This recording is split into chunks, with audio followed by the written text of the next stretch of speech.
E aí, pessoal, tudo tranquilo?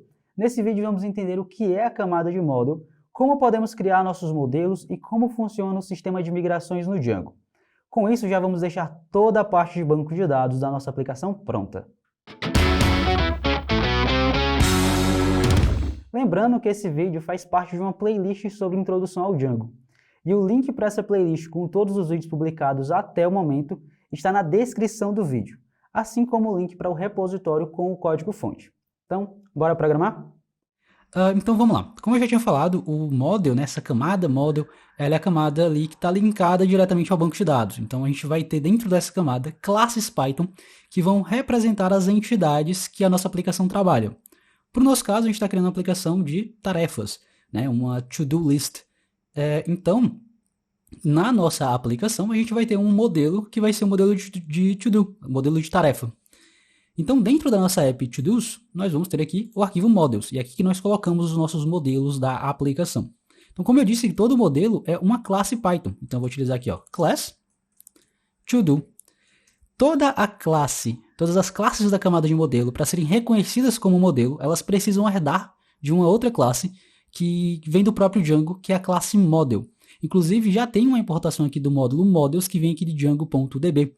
Então, aqui nós vamos herdar de models.model. Beleza? Uma vez que a classe ela foi definida, a gente pode pensar que a classe ela vai representar diretamente a tabela no banco de dados. E cada uma das colunas dessa tabela do banco de dados, na nossa classe Python, vão se transformar em atributos da classe.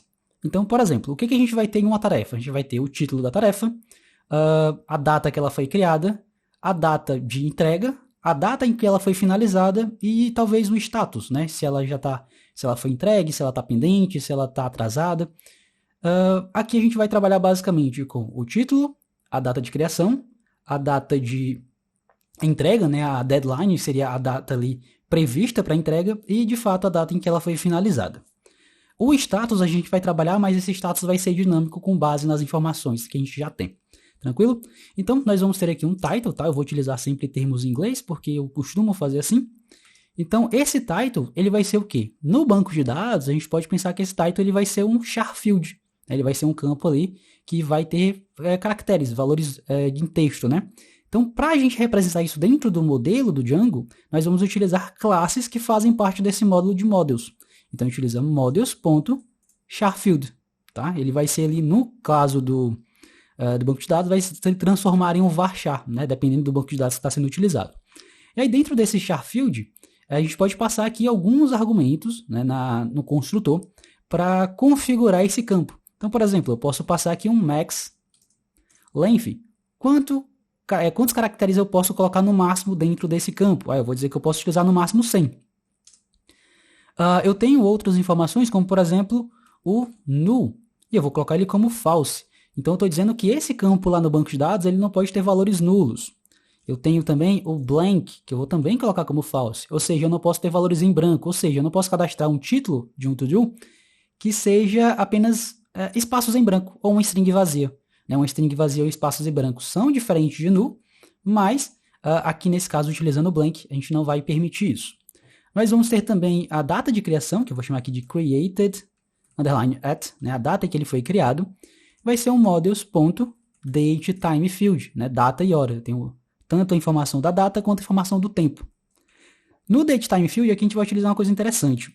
O createdAt, ele vai ter a data em que a tarefa foi criada. Então é meio estranho que o usuário definisse manualmente. E o ideal é que seja feito de forma automática. O próprio dateTimeField, ele tem um campo chamado AutoNowAdd, e eu coloco ele como true. Então isso aqui eu estou dizendo que na hora que esse to-do for cadastrado, o createdAt vai ser definido de forma automática como aquele horário específico em que ele foi feito o cadastro, tá? Naquele momento. Também vou colocar aqui as informações de null igual a false e blank igual a false. Nós vamos ter a data de entrega, que é a deadline. Então, quando é que eu espero fazer a entrega daquela tarefa? Então, deadline vai ser também um dateTimeField. Nesse dateTimeField eu não vou colocar outro novo, que é assim, aqui de fato o usuário vai definir qual vai ser a data de entrega daquela tarefa. Eu vou definir apenas que ele vai ter um null false e um blank igual a false. Beleza? Além da data de entrega, a gente tem de fato a data em que ela foi finalizada. Então, finished at. Vou utilizar também aqui um date time field.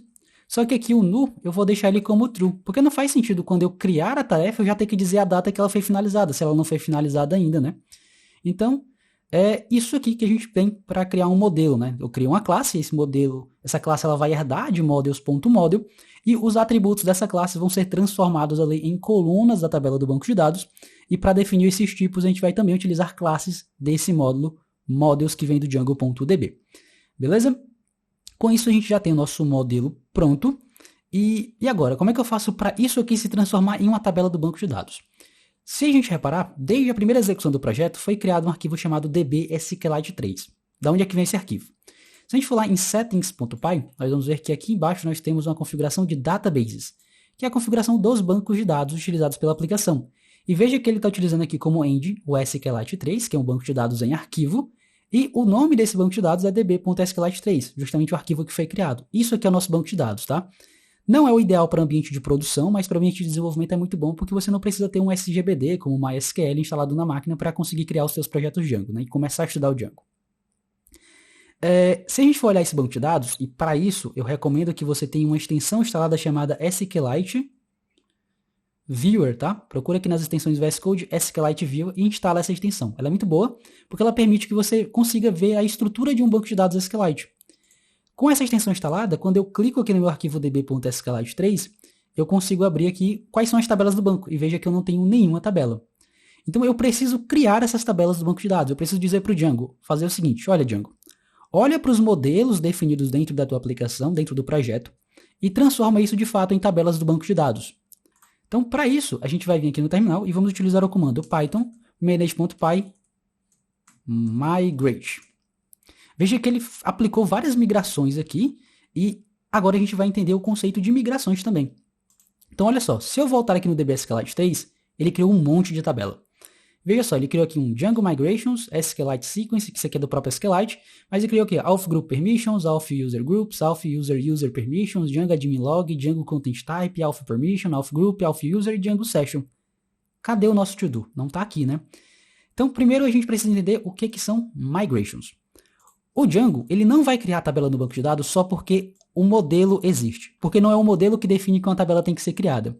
O que define que uma tabela tem que ser criada é uma coisa que a gente chama de migration, migração. Inclusive, dentro da nossa app, nós temos uma parte chamada migrations, que não tem nada dentro, né? Só o arquivo dunder-init. dunder-init.py. O que acontece é que eu preciso dizer para o Django criar essas migrações. Só que veja que um monte de coisa foi criada no nosso banco de dados sem eu ter criado migração nenhuma. Essas migrações vêm das próprias apps do Django, né? Lembra que quando a gente foi lá no settings.py, já tinham algumas apps instaladas? Essas apps são apps do Django e elas utilizam o banco de dados. E elas têm as suas migrações já definidas. Então, quando eu rodei ali o migrate, ele pegou essas migrações que não tinham sido executadas ainda e as executou. O que eu preciso fazer é criar a migração do meu to-do. Então, para isso, a gente também utiliza um comando aqui do Django, que é o python manage.py make migrations. Veja que ele falou aqui que criou a migração chamada create model to do, né? É uma criação que vai criar esse modelo de tarefa. Se eu voltar aqui em to-dos migrations, eu tenho agora um arquivo chamado 001_initial.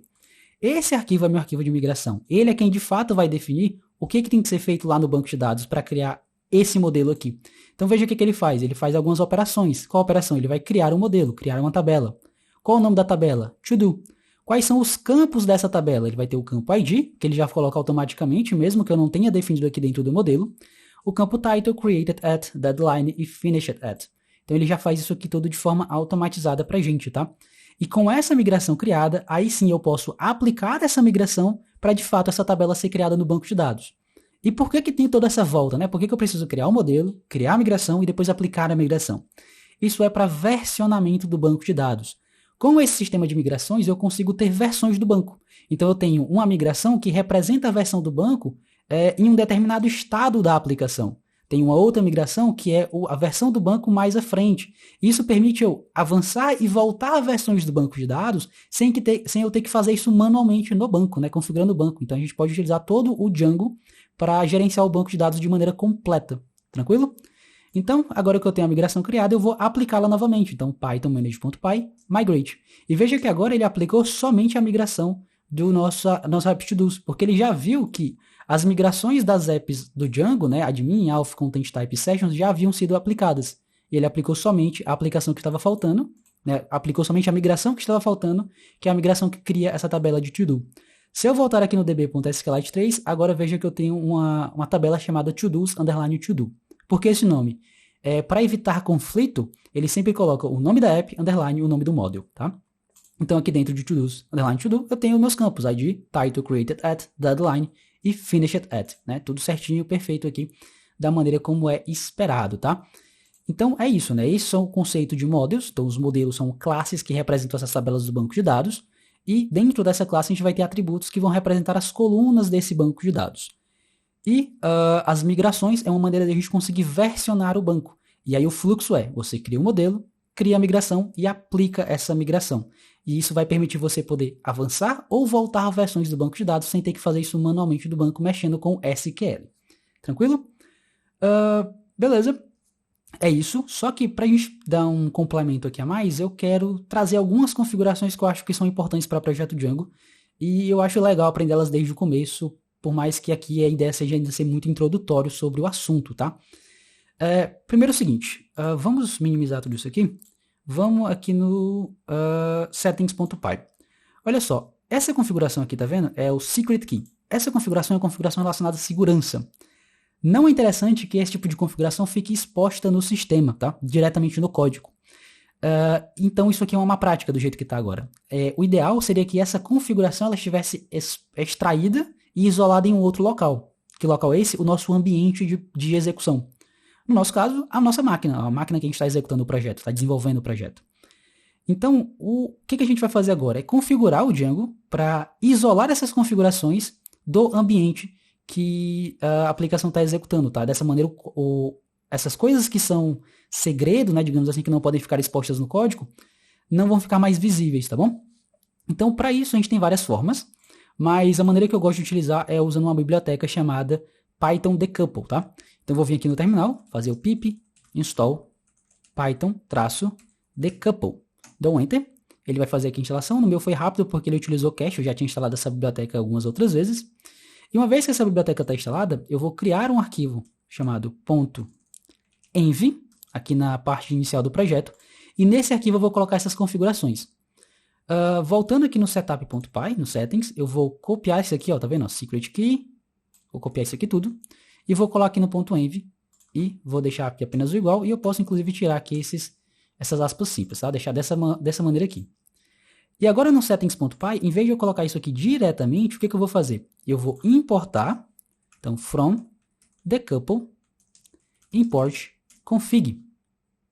Vou agora tirar essa string daqui, vou chamar o config e passar justamente o mesmo nome que eu defini aqui no .env, que é secret key. Tá? Agora isso aqui está externalizado, tá? Não está mais exposto dentro do código.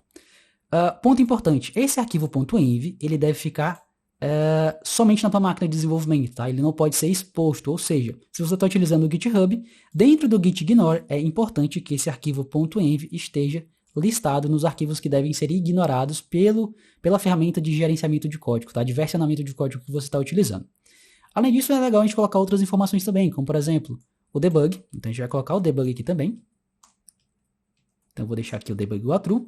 Vou fazer a mesma coisa, olha só, config debug, só que tudo que o config pega, ele retorna como string, tá? Então, eu preciso dizer que eu preciso fazer um casting, uma conversão para booleano. E eu também vou dizer que, caso essa configuração não tenha sido definida lá no arquivo .env, o default dela vai ser false. O allowed hosts também é algo interessante de ser colocado, então a gente vai fazer a mesma ideia, ó. Vou copiar aqui o allowed hosts, vou colocar aqui dentro, só que eu não posso colocar dessa maneira, tá? Eu não posso colocar uma lista. Então eu vou colocar aqui apenas um asterisco para dizer, olha, permito qualquer host fazer requisição em ambiente de desenvolvimento. Aqui no allowed host, para a gente conseguir pegar isso, eu vou precisar também importar aqui um carinha chamado CSV, tá? Essa classe CSV, que vai conseguir converter esse formato aqui, que vai ser separado por vírgulas, no formato de lista. Então aqui no allowed host, eu chamo config, deixa eu até copiar, allowed hosts, e aqui no cast, eu coloco CSV, a classe CSV. A gente também pode isolar a configuração do banco de dados, tá? Tem uma boa prática também de fazer isso. Então, aqui no banco de dados, tá vendo que ele está exposto. É um banco de dados em arquivo, então isso aqui não é bem problemático, mas quando a gente colocar isso aqui em produção, por exemplo, a gente vai ter dentro dessa configuração aqui informações que são privadas, como, por exemplo, aonde é que o banco de dados está localizado, a senha de acesso, e isso não é muito interessante. Então, a gente também pode isolar esse tipo de configuração, só que para isso a gente tem uma pequena problemática que a gente tem que resolver, tá? Porque geralmente, quando a gente coloca essas configurações de banco em variáveis de ambiente, a gente utiliza um padrão de string de conexão, que não é um padrão suportado pelo Django. Então eu preciso fazer com que eu converta esse padrão de string de conexão para esse padrão que o Django utiliza. E aí, para fazer essa conversão, a gente vai utilizar uma outra biblioteca, que eu vou instalar aqui através do pimp install, que é o DJ-database-URL. Se eu não me engano é assim, deixa eu ver se eu consigo encontrar. Isso, deu certo. Ele fez aqui o download do DJ Database URL. E olha só, lá no começo eu vou fazer aqui a importação dele. Então, from DJ Database URL, import parse. E aqui eu vou passar um atalho, na verdade um alias, né, um apelido. E em vez de chamar de parse, eu vou chamar ele como db_url. Feito isso, aqui no nosso databases, aqui onde a gente tem engine, na verdade o data default todo, tá? A gente vai apagar esse default todo. Vamos passar aqui o config. Vamos passar então uma configuração chamada database_url, vírgula. Vou passar aqui um default, que vai ser igual a uma string, que vai ser SQLite, _, e aqui, em vez de concatenar, eu vou fazer o seguinte, vou passar uma f-string que é melhor. //, abro os chaves, coloco aqui base de,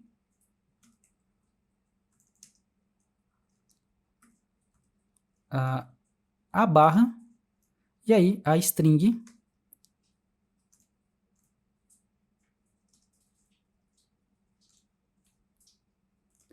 db.sqlite3. Isso. Depois aqui dessa string eu passo uma vírgula, cast db_url. Eu acredito que é isso. Vamos só dar aqui uns entres para ficar fácil de ler.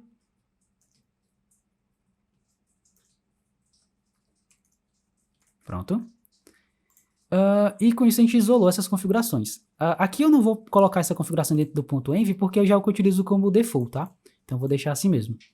Vamos ver se isso aqui vai funcionar. Eu espero que sim. Então, Python, manage.py, run server. Aparentemente ele está funcionando tudo certinho aqui pra gente, tá? Ele está fazendo uma reclamação aqui. Ele não está dizendo que não conseguiu encontrar essa importação, mas acho que seja alguma coisa do próprio VS Code mesmo. Até porque a aplicação ela executou. E é isso, tá? Então, só para ter certeza, olha, eu vou inclusive apagar aqui o banco de dados. Apaguei o banco. E aí eu posso criar ele novamente com Python, manage.py, migrate para aplicar as migrações. Olha. Aplicou tudo certinho, criou o banco de dados, tudo certo.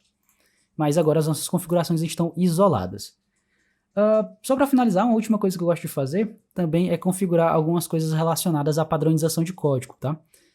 O Python ele tem um negócio chamado de PEP8, que são algumas regrinhas de como você tem que escrever o código Python em termos de estilo, né? Se você utiliza aspas simples ou aspas duplas, quantos espaços você utiliza na indentação. E tem todas essas regrinhas que são meio chatas de decorar, de ficar aplicando. Então existem ferramentas que automatizam, né? Fazem a formatação do código de maneira automatizada. Eu gosto de utilizar essas ferramentas e a gente vai utilizar também aqui no projeto. Então nós vamos utilizar uma biblioteca chamada Black. Então pip install Black. O Black, ele vai justamente fazer essa autoformatação do código. Então, olha só. Vou vir aqui no arquivo de settings e veja, o arquivo ele está dessa forma aqui, né? Veja que está tudo utilizando aspas simples. Por exemplo, aqui eu vou até fazer o seguinte, eu vou tirar aqui esses entres que eu tinha colocado antes e deixar tudo numa linha só para ficar uma linha grande e ver se ele vai conseguir mudar também. Deixa eu voltar para o que era antes, espera aí. Pronto. Veja que ele passou aqui da margem, né? Tá vendo? Então, quando eu vier no terminal agora digitar black, ponto, eu estou dizendo para ele utilizar o black e formatar todos os arquivos do meu projeto. Dei um enter Veja, ele saiu modificando tudo. Então ele já ajeitou aqui a indentação do código, né, para não ficar passando demais aqui da linha máxima. Ele passou a utilizar aspas duplas em tudo. Só que também não é muito interessante eu ficar toda vez vindo aqui, executar black e ponto, né? O legal é que isso aqui seja automatizado. Então a gente pode criar uma configuração do próprio VS Code. Então eu vou pressionar o Ctrl Shift P, Settings. Então veja que vai ter aqui a opção Open Workspace Settings. Eu estou criando configurações para esse projeto. E eu vou colocar aqui uma configuração que é o Format on Save, né? Editor.format on Save. Eu vou setar ela como True. E se eu fazer o seguinte, se eu fizer só isso, vir aqui no Settings e clicar aqui, salvar, Ctrl S, ele vai dar um aviso, né? Ele está dizendo, olha, você tem o Black instalado, você gostaria de utilizar ele como formatador default, só que eu vou configurar isso na mão também, tá? Então eu vou aqui em settings.json e eu vou utilizar uma configuração que é o default, não é o editor default formatter, é formatter, python.formatting.provider, e a gente vai colocar a opção black. Feito isso, toda vez que eu apertar Ctrl S, ele já vai autoformatar. Aqui ele vai perguntar isso aqui, mas acho que é só para o meu caso, porque eu tenho uma extensão específica para isso, tá? Mas, por exemplo, eu vou substituir aqui esse ciclo aqui de aspas duplas para aspas simples. Apertei o Ctrl S aqui. E ele não fez, deixa eu ver por quê.